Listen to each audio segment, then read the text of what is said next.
Hrvatski radio, obrazovni program.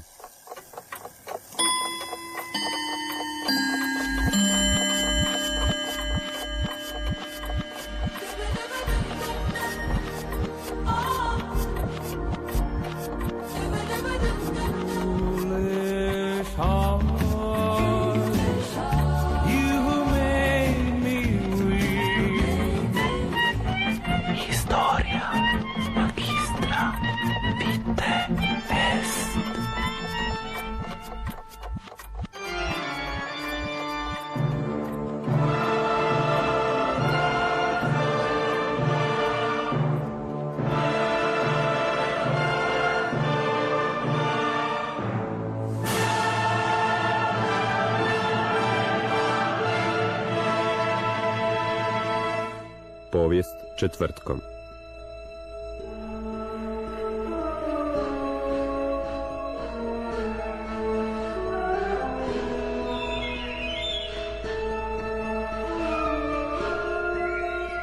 Godina je 1282. Uskrs te godine pao je na 29. ožujka.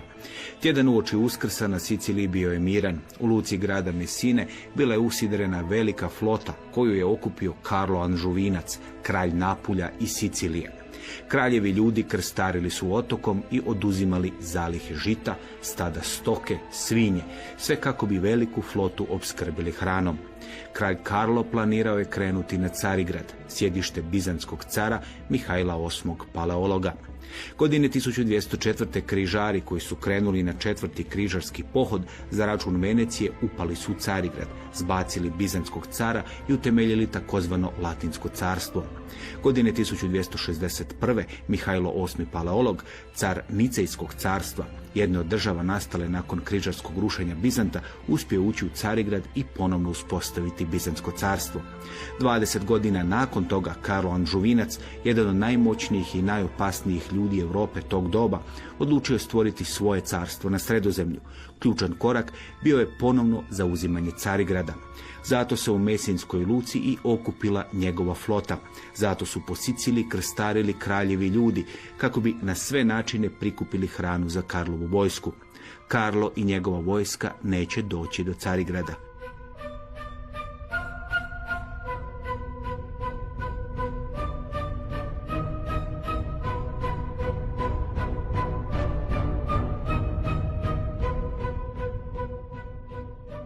Na Siciliji, čiji je kralj postao 1266. godine, Karlo je vladao preko svojih ljudi, koji su s njime došli iz Francuske. Ti njegovi dužnosnici i vojnici vladali su Sicilijom iz 42 dvorca. Karlova vladavina bila je teška. Steven Runciman u knjizi Sicilijanska večernja, povijest sredozemnog svijeta kasnog 13. stoljeća piše: Kako bi ostvario svoje velike ambicije, Karlo je želio iskorištavati bogatstvo svoje kraljevine do kraja. Njegovi su porezi bili visoki. Zadržao je ugrubo sustav poreza koji je ustrojio Fridrih II. Oni su sadržavali niz neizravnih poreza, carina i lučkih pristojbi, te dadžbina na razne sirovine, proizvedenu robu, a naplaćivao je i skladištenje. Ali Fridrihov glavni izvor prihoda bio je njegov subvencio generalis, izravan porez na vlasništvo, koji je izvorno bio feudalna pomoć koja se mogla skupljati u trenucima krize u obrani kraljevstva, ali koji je car pretvorio u redovni godišnji porez. Njegova stopa varirala je prema trenutačnim potrebama. Njegovi podanici žestoko su se bunili protiv toga poreza i na svojoj samrtnoj postelji Fridrih ga je ukinuo. Taj porez papa imao na umu kada je nudio prijestolje Sicilije Karlu. Dao ga je uz uvjet da ne pritišće kraljevinu porezima, već da vrati sustav koji je postojao pod dobrim kraljem Viljamom. Karlo je previše trebao novac da bi poštovao taj uvjet.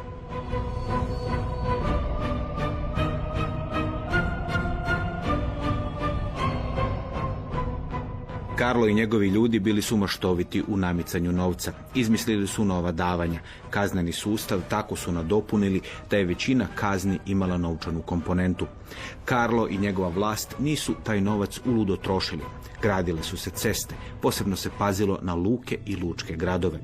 Karlo je otvorio rudnike srebra u Kalabriji, brinuo se i za poljoprivredu, iz Sjeverne Afrike na Siciliju dopremio je novu pasminu ovce. Posebno je pazio na šume, koje su bile izvor materijala za brodove. Sakupljač njegovog poreza nije mogao u ovrsi uzeti seljaku tegleću marvu i oruđe kojim je obrađivao zemlju. Ali Karlovu vlast ipak nisu voljeli. Steven Runciman piše.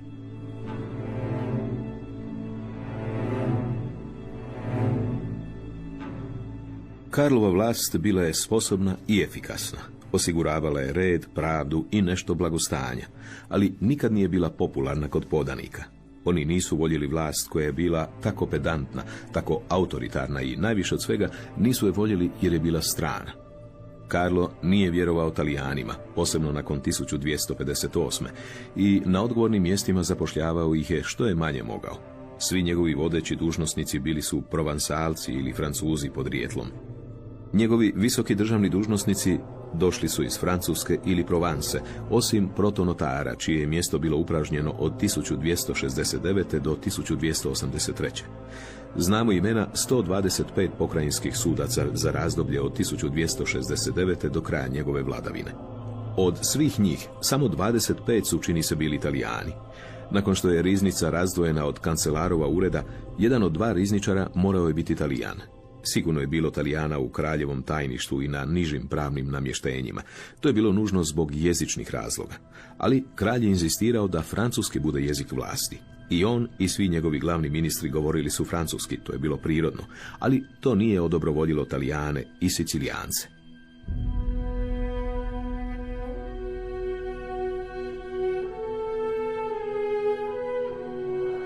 Karlo nije volio Siciliju, više je pažnje pridavao Južnoj Italiji. Dugo je pamtio koliko je Sicilija bila protiv njegovog dolaska. Ali nije pridavao pažnju nezadovoljstvu na otoku. Smatrao je da će red koji je uveo biti dovoljan da odvrati Sicilijance od pobune. Prevario se.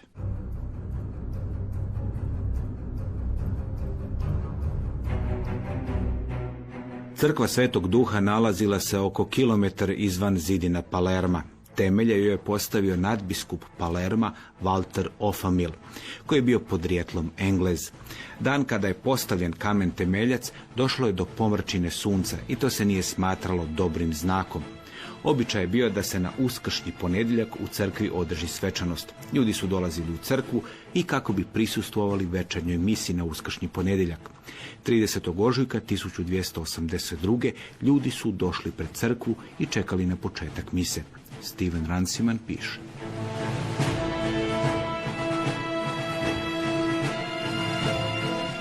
Tračalo se i pjevalo na trgu dok su ljudi čekali da počne misa. Odjednom se pojavila skupina francuskih vojnika kako bi se pridružila svečanosti. Dočekani su hladnim, neprijateljskim pogledima, ali oni su inzistirali na druženju s gomilom. Puno su pili i nisu imali briga, i uskoro su se prema jednoj mladoj ženi odnosili s prisnošću koja je razbjesnila Sicilijance. Među njima je bio narednik po imenu Drouet, koji je odvukao mladu ženu iz gomile i navaljivao na nju. Bilo je to više nego što je njezin suprug mogao podnijeti. Izvukao je nož, skočio na Droueta i ubao ga u leđa. Francuzi su pohitali osvetiti svog druga i odjednom su se našli okruženi gomilom bijesnih Sicilijanaca, sviju naoružanih noževima i mačevima. Niti jedan od Francuza nije preživio. U tom trenutku zvona crkve Svetog Duha i svih drugih crkava u gradu počela su zvoniti na večernju.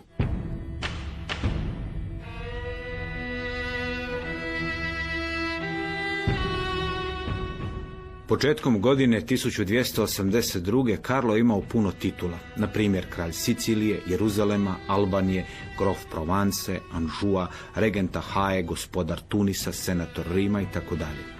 U tom trenutku Karlo I bio je najmoćniji čovjek Europe. On je u proljeće te 1282. godine namjeravao krenuti s velikom flotom i vojskom na istok, prema Carigradu. Zauzimanjem tog grada on bi postao gospodar Sredozemlja. Država kojom bi vladao bila bi nalik na onu kojom je nekad vladao Justinijan, bizantski car koji je nakratko pokušao obnoviti slavu starog Rima. Ljudi su govorili o proročanstvu da će neki Karlo, potomak Karla Velikog, postati car svijeta i reformator cijele kršćanske crkve. Karlo je u tom trenutku svemoći ipak zaboravio na neke stvari. Prvo, da tako moćan čovjek ima puno neprijatelja. Drugo, da svi oni koji su otišli sa Sicilije žarko žele njegovu propast. I treće, da se svi oni kojima Karlo smeta i koji mrze Karla mogu ujediniti. I to se dogodilo. Od dvora u Barceloni, gdje je bilo prijestolje kralja Aragona Petra III, do Carigrada, gdje je bio car Mihajlo VIII Paleolog, počeo se stvarati savez protiv Karla. Važnu ulogu u njemu imale su izbjeglice sa Sicilije. Među njima najugledniji je bio Ivan od Prokide, poznati liječnik koji je predavao na glasovitom sveučilištu u Salernu i koji je liječio cara Fridriha II, papu Nikolu III i kralja Konrada. Prema legendi, urota se počela stvarati 1279. Steven Runciman piše. Prema sicilijanskoj legendi, te godine Ivan od Prokide tajno otišao u Carigrad. Sicilijanske izbjeglice koji su tamo živjeli obavijestili su cara o njegovom dolasku. Mihajlo ga je primio u privatnu audijenciju i bio je oduševljen njime. Na carskom dvoru ostao je 3 mjeseca. Kada je otišao, dana su mu careva pisma za kralja Aragona i narod Sicilije i pozamašna svota novca. Otišao je na Siciliju prerušenu Franjevca. Tamo se susreo s vodećim sicilijanskim barunima predvođenim Palmierijem, Abateom, Alajmom od Lentinija i Valterom od Caltagironea. Oni su mu rekli svoje pritužbe na anžuvinsku vlast i svoju očajničku želju da se ona dokine. Utješio ih je, dao im je carevo pismo i predložio im da napišu poziv kralju Aragona, suprugu njihove zakonske kraljice, da ih spasi. Nakon što je dobio taj dokument, krenuo je dalje, još uvijek prerušen u Franjevca, kako bi posjetio papu Nikolu III u Viterbu. Do njihova razgovora došlo je u dvorcu Soriano. Ivan je izliječio Nikolu od ozbiljne bolesti i mogao je s njime razgovarati kao sa starim i pouzdanim prijateljem. Ivan je, legenda kaže, preo mrežu urote protiv Karla Anžuvinca po cijelom Sredozemlju. Rezultat urote bila je pobuna koja je izbila prije večernje mise na uskršnji ponedjeljak. U povijesti ta će pobuna biti poznata kao sicilijanska večernja.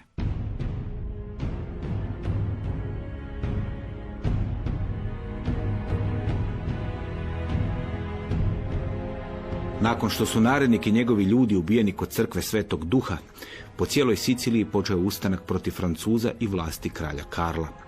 Kako su zvonila zvona na večernju, tako su po Palermu ljudi počeli napadati francuske vojnike i predstavnike Karlove vlasti. Steven Runciman piše.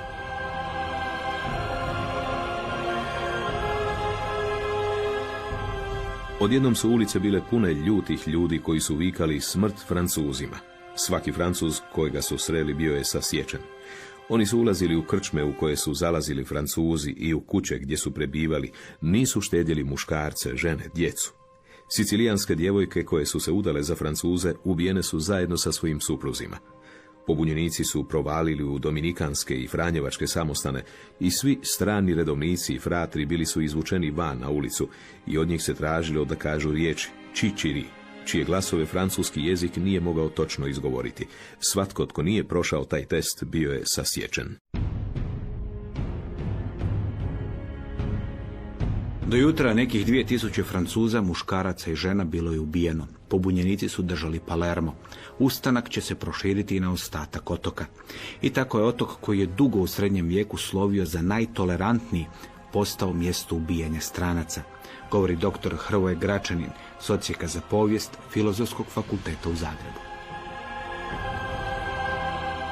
Može se tako reći, doista, iako je do toga vremena Sicilija već bila čvrsto u rukama Normana, koji su osnovali svoje kraljevstvo, odnosno svoju vlast potkraj 11. stoljeća i definitivno onda kraljevstvo 1130. godine. Međutim, doista to je bilo područje dodira različitih kultura, različitih civilizacija, dakle već otprije su tu bili itekako snažni grčki bizantski utjecaji, onda nakon što su Saraceni osvojili cijeli otok tamo do kraja 9. stoljeća, odnosno posljednje uporišta su pala u drugoj polovini 10. stoljeća.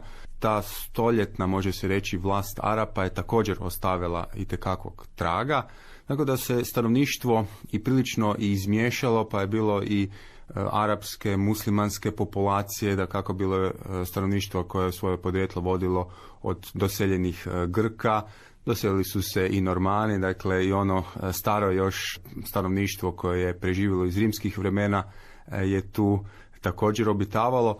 Taj, može se reći, vrlo zanimljiv spoj ostavio je priličnoga traga i u arhitekturi, dakle tu su se vidjeli različiti utjecaj i ne samo to, treba istaknuti da je Sicilija baš zbog te svoje multikulturalnosti koje i danas osobito na cijeni bila doista specifična jer je omogućavala i priličnu razinu slobode razmjena misli, dakle, i ostalih utjecaja. Također tu se treba istaknuti i prilična blagonaklonost dakle, i normanskih vlasti, a onda kada je došla nova dinastija iz Štaufovaca prema židovskom stanovništvu.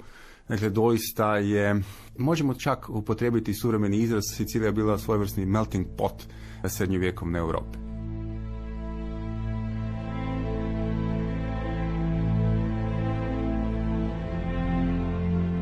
Kada su stari Grci došli na Siciliju, bilo je to u 8. stoljeću prije Krista, zatekli su Sikule, Sikane i Elimijance.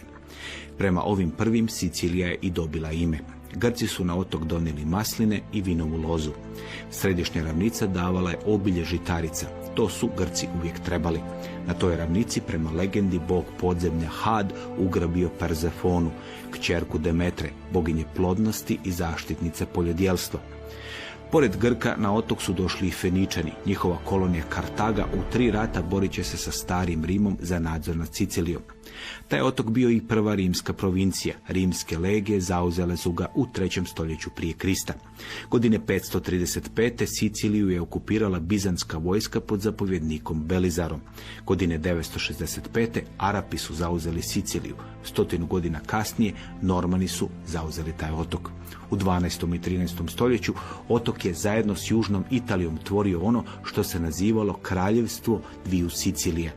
I svi osvajači smatrali su otok prelijepim. Steven Runciman u knjizi Sicilijanska večernje piše: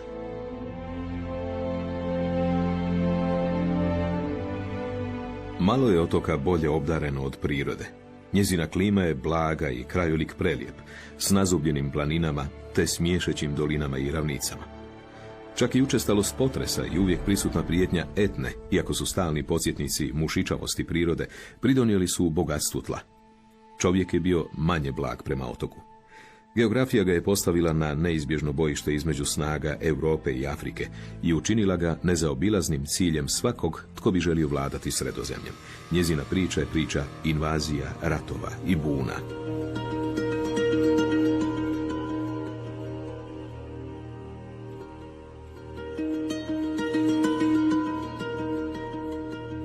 Osvajači su na otok donosili korisne stvari. Arapi su, na primjer, donijeli limun, narandžu, pamuk i šećernu trsku. S druge strane, oni su, kao i Grci, Feničani i Rimljani, sjekli otočke šume za gradnju brodova i tako uništavali tlo. Nestanku šuma pridonijela su i stada koza. U tom nizu osvajača Normani su bili posebni. Došli su kao najamni ratnici, sinovi normanskih plemića za koje nije bilo zemlje u Normandiji. Ti tvrdi, ratu vješti potomci Vikinga uspjeli su slomiti arapsku vlast na otoku. A onda su na njemu uspostavili vladavinu koja je bila neobičajena ne samo za srednji vijek. Runciman piše: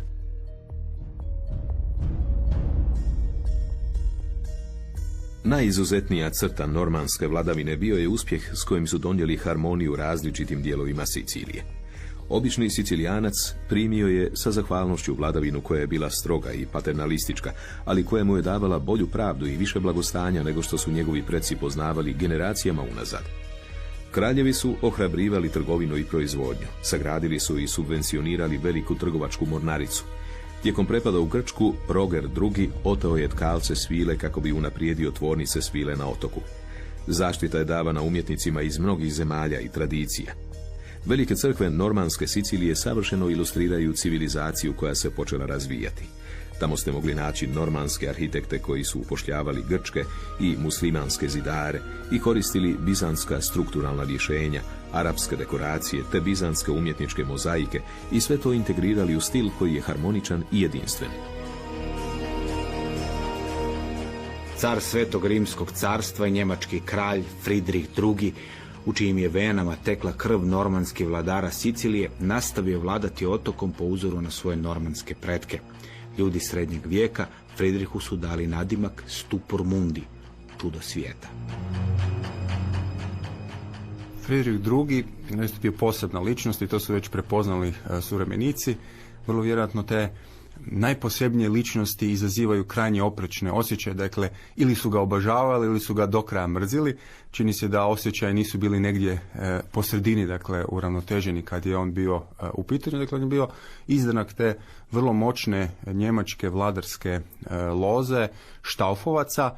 Tu bih dometnuo da je puno bolje govoriti o Štaufovcima kao što je to uvriježeno u njemačkoj historiografiji, iako u ovim ostalim historiografijama uporno tu dinastiju nazivaju Hohenstaufen, odnosno Hohenstaufovci, ako bismo ih kroatizirali, stoga što su zapravo oni ime dobili po jednom burgu Stauf, koji se nalazio i još se ostaci nalaze na brdu Hohenstaufen u Švapskim Alpama. Dakle, po burgu su dobili ime, a ne po samome brdu. U svakom slučaju, Fridrih II. Je, dakle, s jedne strane bio nasljednik u samome Svetome Rimskome carstvu, dakle, svoga oca Henrika VI, a s druge strane po majci Konstanci, koja je bila kći posljednjega, recimo to tako, relevantnoga normanskoga kralja u toj južnoj Italiji, odnosno na Siciliji Vilima II, baštinio je Siciliju.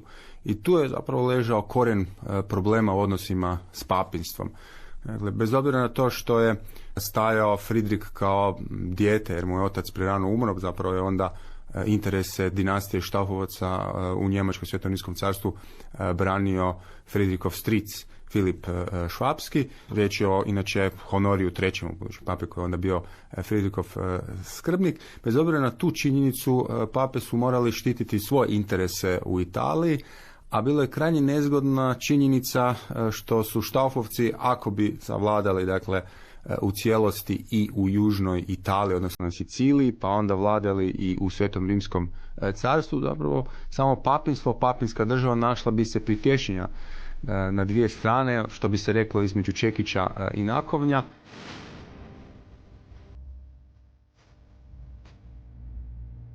Ottaviano ili Oktavijan, sin vojvode Alberika od Spoleta, izabran je za papu kada mu je bilo 18 godina. Bilo je to 16. prosinca 955. godine. Alberik je tada vladao Rimom i on je zapovjedio da se njegov jedva punoljetni sin izabere za papu. Oktavijan je uzeo ime Ivan XII. Bio je to jedan od najraskavašenijih papa i brzo je upao u nevolje. Godine 962. Berengar, tada vladar Italije, držao je papu u šaci. Papa se onda obratio za pomoć njemačkom kralju Otonu I. On je bio moćan saveznik. 955. na Lechfeldu ili Leškom polju njegova je vojska zaustavila do tada nepobjedive Mađare. Ali Otonova pomoć imala je cijenu. Godine 962. Ivan XII. Je u Rimu za cara Svetog Rimskog carstva okrunio Otona. Novi car je onda napisao dokument po imenu Privilegium Otonianum. Pored ostalog, Otonov privilegij imao je klauzulu prema kojoj je papa trebao dati zakletvu vjernosti caru. Papa se onda pokušao oduprijeti caru i to je završilo tako što je car smijenio papu. Ivana XII. Na papinskoj stolici naslijedio je Leon ili Lav VIII. Oton je uspio primiriti sjever Italije, ali u Rimu su stalno izbijali neredi. Kako je najveće nerede riješio Oton I, opisuje John Julius Norwich u knjizi Srednje more, povijest Sredozemlja.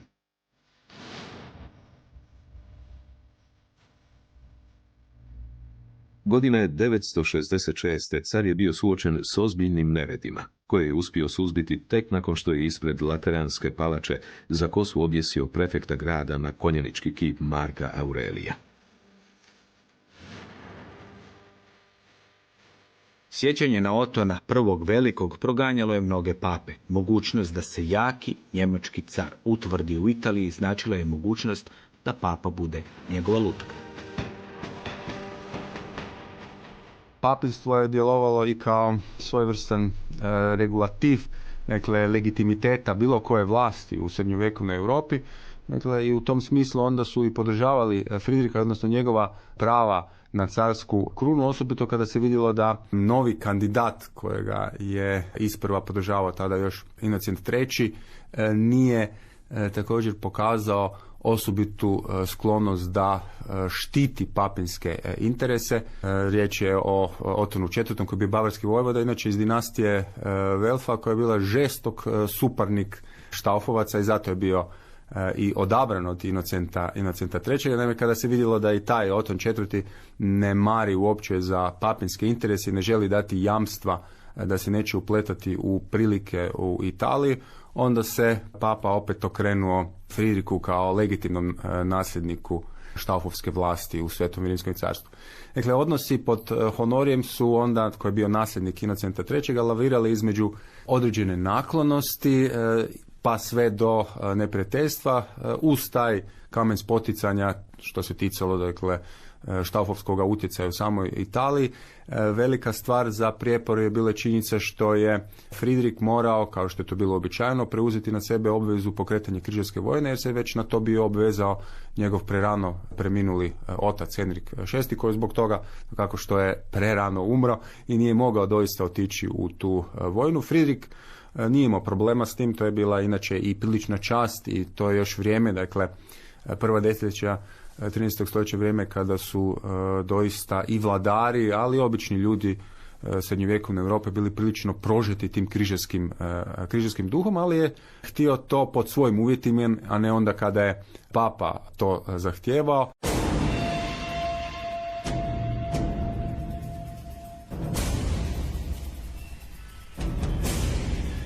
Damjeta je grad smješten na istoimenom rukavcu Nila. Damjeta je bila važna luka u Starom Egiptu. Kada je 322. prije Krista Aleksandar postavio temelje Aleksandriji, važnost Damjete je pala. Godine 638. zauzeli su je Arapi, koji su od nje napravili središte trgovine tekstile. Još od vremena Trećeg križarskog rata planiran je napad križarskih snaga na Egipat. Križari nisu namjeravali zauzeti Egipat da bi ga zadržali, već su ga namjeravali zamijeniti za Jeruzalem, koji je 1187. godine zauzela muslimanska vojska kojom je zapovjedao egipatski i sirijski sultan Saladin. Damjeta je bila idealno mjesto za ulazak u Egipat. U svibnju 1218. godine križarska flota pod zapovjedništvom Ivana od Brijene došla je u Egipat. U kolovozu križarske trupe zauzele su važan toranj u Damjeti. U međuvremenu kardinal Pelagije, kao papin legat, sve se više uplitao u vođenje borbi. Tijek opsade Damjete opisuje John Julius Norwich u knjizi Srednje more.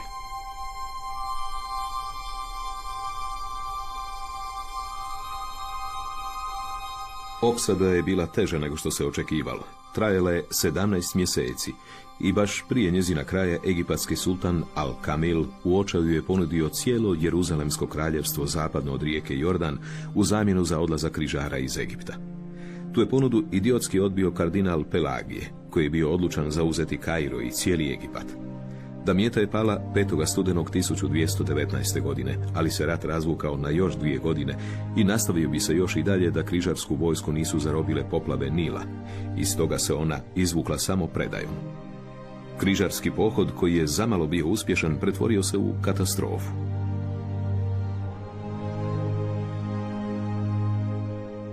Car Fridrik II, iako je obećao da će otići u 5. križarski pohod, nije otišao. Katastrofa u Egiptu samo je povećala pritisak na cara da on konačno krene u križarski rat. On će to i učiniti, ali na sebi svojstven način. Fridrik je nakon toga jasno i dalje snovao križarsku vojnu. Na koncu se sporazumio i s Honorijem da će pokrenuti ne kasnije od 1227. godine. Vrijeme je išlo, odmicalo, on se dakako bavio i prilikama u Svetom Rimskom carstvu, učvršćivao svoju vlast na Siciliji, tek je onda 1227. krenuo u tu vojnu u zadnji čas. Međutim, onda se razbolio. Izvori nisu sasvim jednoznačni što se toga tiče. Neki insinuiraju da je odglumio bolest, ali čini se da ipak jest bio bolestan, je čak i veliki meštar Teutonaca Herman von Salza savjetovao caru da odustane od samoga pohoda dok se ne oporavi. Međutim, to je imalo dramatične posljedice za Fridrikov položaj, možemo tako reći, u kršćanskoj ekumeni, zato što ga je papa izopćio zbog toga. Fridrik nije mario za to. Sljedeće godine kada se oporavio, onda je pokrenuo križarski rat. Honorije se žestoko naljutio na to zato što izopćeni vladar nema pravo pokretati križarsku vojnu, ali kako rekoh, Fridrik nije baš to osobito za to mario. Inače je pokazivao priličan nemar prema onome što pape misle i što rade. I tu je onda postigao uspjeh i to bez uporabe oružja. Naime, ispregovarao je s egipatskim sultanom Al-Kamelom vraćanje Jeruzalema, Betlehama i još nekih uporišta koje su onda omogućili da se bez ikakvih problema slijeva hodočasnička rijeka kršćana iz Europe, kao što je to bilo uobičajeno i prije, i da se nekako pomalo učvrsti taj položaj križara, odnosno kršćanske vlasti u svetoj zemlji, iako to nije bilo trajno, dakle jedno desetljeće kasnije, 15 godina kasnije, zapravo su ta područja ponovno izgubljena. Međutim, tu se pokazala umješnost Fridrika koji je, čini se, čak i vladao arapskim jezikom, uz to što mu se pripisuje da je vladao i hebrejskim, jasno latinskim, njemačkim, talijanskim. Neki su zbog toga bili ljuti, zapravo što je on to ishodio pregovorima, a ne bojem. Međutim, ostaje činjenica da se pokazao uspješnim i da je postigao ono što se htjelo postići 1221. godine, a nije uspjelo. Ponavljam, neki su tvrdili da je to bilo zbog njega.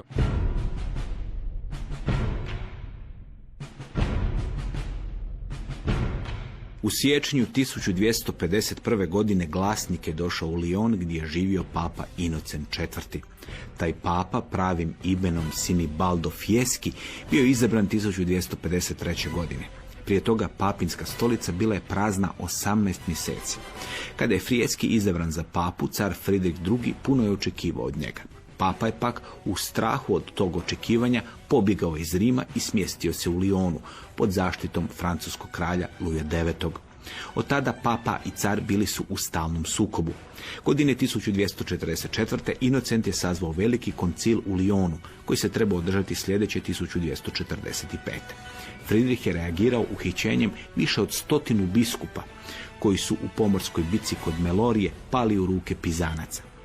Papa je na koncilu odgovorio osudom Fridriha, njegove podanike odriješio svih obveza prema vladaru, a njemačke plemiće pokušao je nagovoriti da izaberu novog cara Svetog Rimskog carstva njemačke narodnosti. Plan nije uspio i papa i car nastavili su sa sukobima. Ali u siječnju 1251. papa je saznao radosnu vijest. Steven Runciman piše: Glasnik je putovao onoliko brzo koliko je dopuštalo zimsko vrijeme kako bi donio vijest. 3 mjeseca prije, 13. prosinca 1250. car Fridrik II. Umro je od naglog udara vrućice u Castel Fiorentinu u južnoj Italiji. Na oduševljenje pape činilo se da je došao kraj nevoljama crkve. Antikrist je umro, rasa otrovnica izgubila je svojega vođu. Neka se nebesa vesele, napisao je vjernicima na Siciliji. Neka se zemlja ispuni dragošću, jer pad tiranina promijenio je gromove i oluje koje je Bog svemogući držao iznad naših glava u nježne zefire i plodnu rosu. Njegovu radost dijelili su njegovi prijatelji i sljedbenici širom Europe. Činilo se da je čas došao kada neprijateljske snage oplakuju svog vladara, da ih se udari i smrvi ih uništavilo.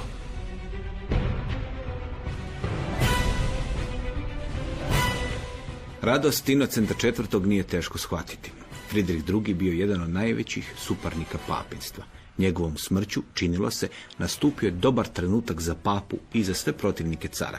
Inocent se vratio u Rim, ali rasa otrovnica, kako je papa nazvao Fridriha i njegovu obitelj i sljedbenike, nije ostala bez vođe.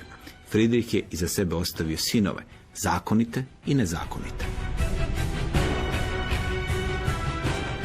Papinstvo je inače percipiralo Siciliju kao svoje područje i inače kada je i sam Fridrik II. Došao na vlast na Siciliji, zapravo je to postigao temeljem toga što mu je Sicilija bila predana kao papinsko leno. Dakle, sami pape su to kraljevstvo smatrali svojim područjem i inače su onda zbog toga nastala različita previranja. Naime, doista u trenutku Fridrikove smrti njegov sin Konrad je još bio, dakle, još i maloljetan, on je doista naslijedio formalno vlast i u južnoj Italiji, na Siciliji i u Svetome Rimskome carstvu. Međutim, tu su pape inzistirali na tomu da se ta dva područja gledaju posebno odvojeno Dakle, to je bio najveći problem. Nije se smjelo dogoditi iz papinske perspektive da se te dvije političke cjeline ujedine u punom smislu riječi. Dakle, mogla je postojati personalna unija, ali ne ono što bismo nazvali realnom unijom, jer doista onda papinstvo ne bi imalo izbora, nego bi po definiciji postalo dijelom jednoga te istoga carstva, jedne goleme države. Dakle, Konrad IV doduše je puno više vremena provodio na Siciliji, koja je inače Štaufovcima postala stožerno mjesto, koja je omogućavala puno veću kontrolu. Naime, i Fridrik je svojim reformama, recimo konstitucijama Sicilskog kraljevstva iz 1231. godine, stvorio jedan prilično učinkovit administrativni sustav i vlast koja je mogao samo težiti ili nadati se da će ikad postići u Svetom Rimskom carstvu, koje je ipak bilo puno labilniji konglomerat gdje su, dakle, utjecaji mjesnih velikaša i onih vojvoda, najglavnijih vojvodstva, bili preveliki, a da bi car doista mogao postići takvu razinu utjecaja, bez obzira na, jasno, ugled koju uživa car Svetoga Rimskog carstva. Dakle, Sicilija je ostala baza i zato je i Štaufovcima bilo itekako važno da imaju ondje vlast.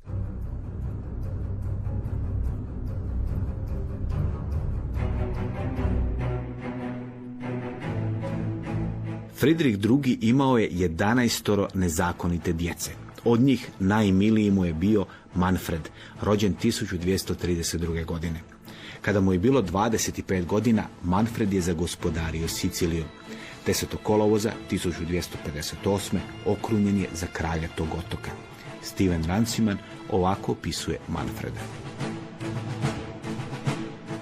Bio je briljantna i glamurozna figura. Već je bio pokazao da je beskrupulozan, prevrtljiv i okrutan, ali njegovi nedostaci brzo su zaboravljeni zbog njegova šarma. Naslijedio je očevu ljubav za znanjem i interes za znanost, dok mu je nedostajao Fridrihov apetit za šokiranje. Osim toga, bio je neuobičajeno zgodan, ali nije bio velik čovjek kao njegov otac.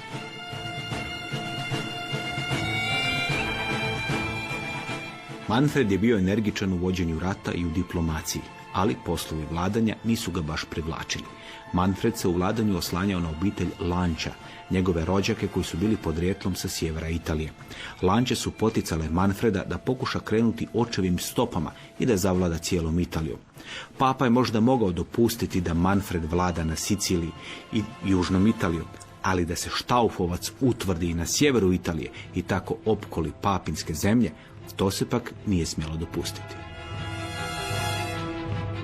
Sam Konrad kako je nastavio očevu politiku prema papinstvu, tu su bili žestoki sukobi i razračuni i on se pokazao prilično sposobnim u to, međutim prerano je preminuo već 1254. godine i to od malarije. Sada se stvorio vakum još veći, toga što njegov sin nije mogao službeno, dakle, preuzeti vlast, Konradin, nego je, budući da je bio posve maloljetan, zapravo još boravio na dvoru svoga ujaka, inače bavarskoga vojvode, koji mu je onda pružao određenu potporu, dok je štafovsku vlast na Siciliji predstavljao, dakle, nezakonit Fridrikov sin Manfred, koji je, kao što ste i rekli, doista prema mnogim autorima nalikovao u nastupu na svoga oca Fridrika. Bio je također vrlo sposoban i vrlo prodoran. Tu se dogodio onda jedan nezgodan obrat, naime 1258. godine je pristigla vijest, proširila se glasina da je Konradin umro i onda je Manfred prisvojio kraljevski naslov na Siciliji i kada je dakako došla prava vijest da je sve to lažno, da je to najobičnija izmišljotina, glasina bez ikakvog pokrića, Manfred više nije bio sklon odustati od kraljevskog naslova, imao je podršku i mjesnog stanovništva i mjesnog plemstva, što je onda malo ipak zategnulo odnose u obitelji. Konradin je ostao onda na sjeveru, a Manfred je zapravo vladao na Siciliji u južnoj Italiji. Pape su u toj situaciji već prije počeli se okretati drugima. Tu se pojavila onda ideja da se počnu oslanjati na izdanke francuske dinastije.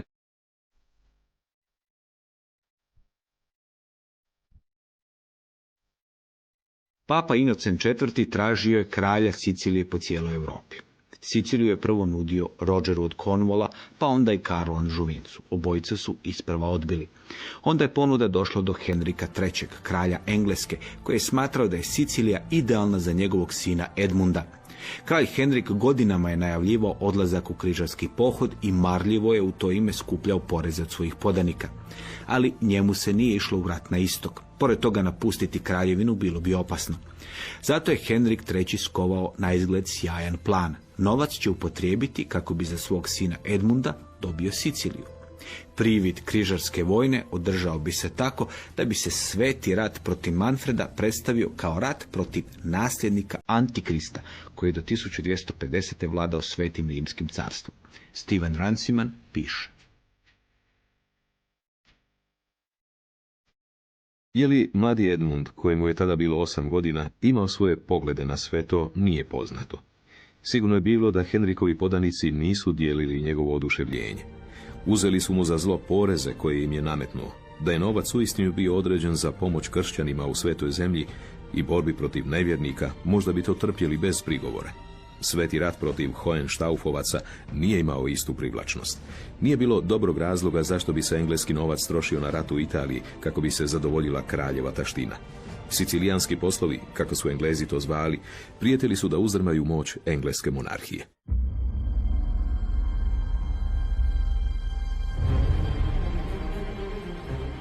Papu Inocenta IV, koji je umro 1254. godine, naslijedio Aleksandar IV, koji nije bio tako suptilan pregovarač.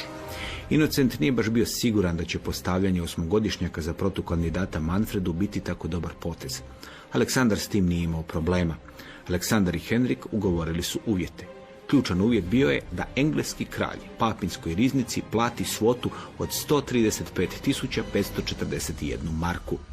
Henrik nije imao taj novac, niti ga je mogao utjerati od svojih plemića ili dodatno oporezovati podanike. Zato se zadužio kod talijanskih bankara. Sada se Henrik našao u još gore situaciji. Dugovao je papi novce. Da bi vratio dug, zadužio se kod bankara uz papino jamstvo. Sada su bankari tražili da im kralj plati rate kredita. Kamate na kredit su rasle i što je Henrik više plaćao, to je zapravo više dugovao. Kada je papin legat u ožujku 1257. godine došao na Henrikov dvor, kralj ga je primio u pratnji svog sina Edmunda, kojemu je tada bilo 12 godina. Edmund je bio odjeven u apulijsku odjeću. To je možda malo odobrovoljilo legata, ali on je svejedno tražio novce. Papa Aleksandar od Henrika je tražio da zadovolji ove uvjete. Na Siciliju treba poslati 8500 vojnika. U svakoj će biskupi kupiti dodatne poreze kako bi se financirao taj pohod i vratio dug papi i bankarima. Henrik je sazvao plemiće kako bi im predstavio taj plan. Što se i dalje dogodilo, piše Steven Runciman. Reakcija je bila oštra. Nekoliko dana kasnije skupina vodećih lordova sastala se i prisegnula potporu jedan drugome. Onda su odjahali u punom oružju do kraljeve palače u Westminsteru i, ostavivši svoje mačeve pred vratima, provalili do kralja. On je vidio da je nemoćan. Zajedno sa svojim nasljednikom, princom Edwardom, prisegnuo je na evanđelje da će slijediti savjet svojih baruna. Rezultat svega toga bili su takozvani Oksfordski propisi, kojima je dodatno ograničena kraljeva vlast u Engleskoj. Henrik će pokušati staviti te propise izvan snage. To će dovesti do pobune koju će predvoditi Simon od Montforta, čija će vojska na kraju uhititi kralja i njegovog najstarijeg sina Edwarda. Papa na kraju neće proći tako loše. Od Henrika će izvući 60.000 maraka.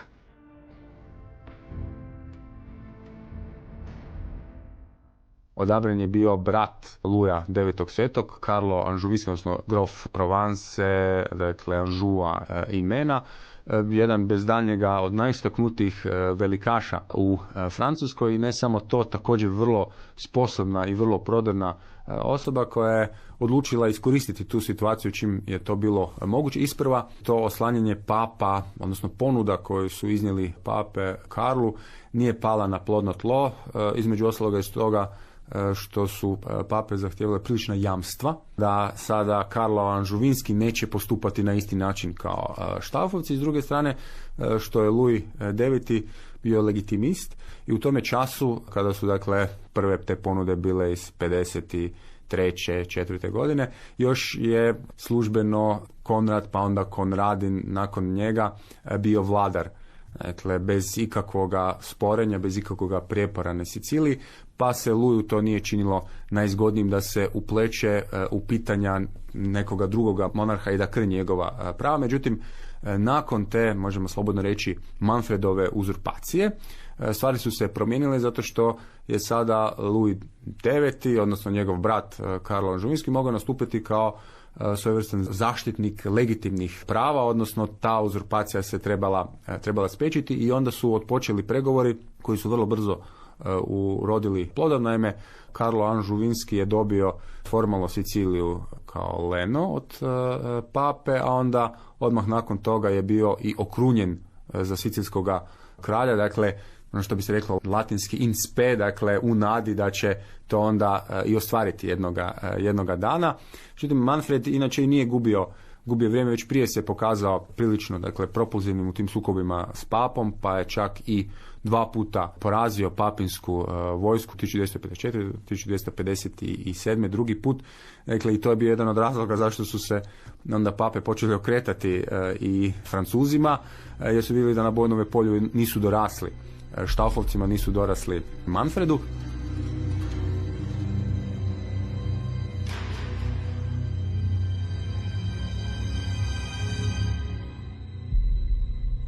Nakon potrage za vladarom koji će slomiti najomiljenijeg Fridrihovog nezakonitog sina, papa je konačno našao svog pravog vladara. Bio je to Karlo Anžuvinac. U jednom trenutku činilo se da je on idealna osoba, najopasniji i najmoćniji plemić Europe, još k tome i Francuz. Međutim, Karlo će osvojiti Siciliju, ali na kraju će je izgubiti. Zato će se pobrinuti Sicilijanci, kojima je bilo dosta njegove vladavine. Ali 1266. nakon pobjede nad Manfredom kod Beneventa i pobjede nad Konradinom kod Taljakoca, činilo se da je Karlo nezaustavljiv, govori dr. Hrvoje Gračanin, socijka za povijest Filozofskog fakulteta u Zagrebu. U tom času onda je Konradin se aktivirao i sada je krenuo u Južnu Italiju na Siciliju da ostvari svoja prava. Bez daljnjega je on bio zakoniti nasljednik toga kraljevstva. Međutim, ono što se dogodilo, i on je poražen u srazu s Karlom Anžuvinskim 1268. godine. Taj poraz kod Taljakoca, to je u središnjoj Italiji, je Konradina koštao zapravo ne samo vlasti na Siciliji, dakle u Južnoj Italiji, nego doskora i života, zato što je pobjegao iz boja, ali vrlo brzo je uhvaćen, izručen Karlu Anžuvinskom, koji je svoj dvor smjestio u Napulju. Ondje mu je priređeno kraće suđenje na kojem je proglašen, kao što je to bilo uobičajeno, za heretika, za krivovjerca, za uzurpatora, neopravdanog napadača na Karla Anžuvinskog koji je svoju vlast dobio od pape i smaknut. Međutim, to je bilo potpuno nezakonito suđenje, dakle smaknut je u studenom 1268. godine, koje onda i Karla Anžuvinskog jednim dijelom, ako se to može tako reći, u ondašnjoj europskoj srednjovjekovnoj javnosti predstavilo kao svojevrsnog uzurpatora, dakle čovjeka spremnog na sve. Taj trenutak, dakle 1268. godine, može se reći bio prijelomni trenutak jer je Karlo Anžuvinski sada doista zavladao Sicilijom i Južnom Italijom.